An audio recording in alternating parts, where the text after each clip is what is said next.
Hello again, my beautiful lovies.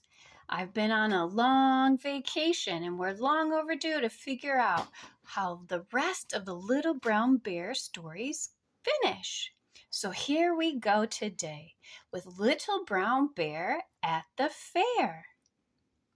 Down Blueberry Hill rolled the shiny red car in which were Father Bear and Mother Bear and Little Bear and Chubby and Fuzzy and Cousin Tilly too. And when they reached the fair, the band was playing and everything was very lively and exciting.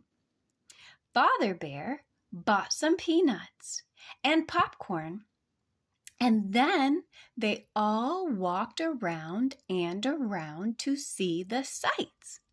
It took a long, long time, and after that, they were all hungry. So they sat down on the ground in the shade and ate sandwiches and jelly roll that Mother Bear had brought along in the big picnic basket. No crumbs on the ground should ever be found, said Mother Bear. So Little Brown Bear and Chubby and Fuzzy were very, very careful not to leave a crumb or a scrap anywhere. After they had eaten, they had all thought they would like to ride on the merry-go-round. So everyone jumped on and around they went. Here they are. Have you ever been on the merry-go-round? One time, I went on a merry-go-round, and it was a racing merry-go-round, and it had 3 rows of horses, and they would race each other, and one would go forward, and it would little go back, and then it would go forward, and you would never know who was going to win until you got to the finish. It was very fun, and it went very fast around and around.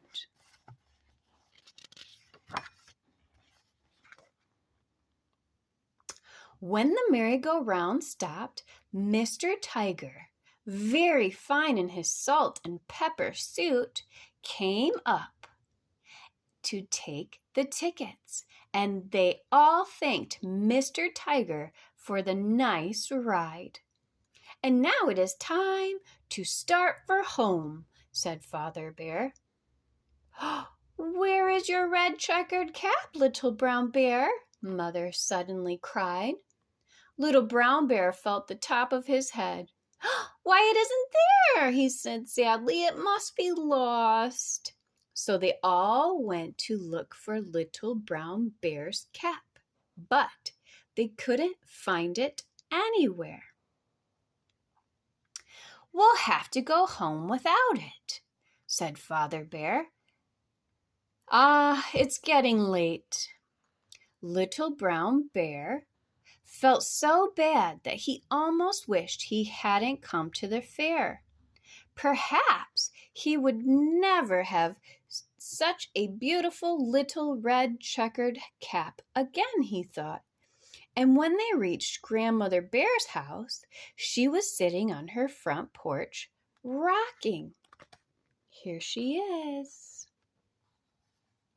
I've a surprise for you, Little Brown Bear, she said. Guess what it is? I guess it's a cookie, said Little Brown Bear. Wrong, said Grandmother Bear, holding up Little Brown Bear's checkered cap. You left it in the kitchen chair this morning. Little Brown Bear was so happy that he didn't know what to do. Thank you kindly, Grandmother Bear, for finding my cap in the kitchen chair, he sang. And Father Bear and Mother Bear and Grandmother Bear and Cousin Tilly and Chubby and Fuzzy Bear and Little Brown Bear all laughed and laughed and laughed. And then they took Chubby and Fuzzy Bear home, and they all agreed that it had been a very happy day. I hope all of my lovies have a beautiful, happy day, and until next time, stay happy.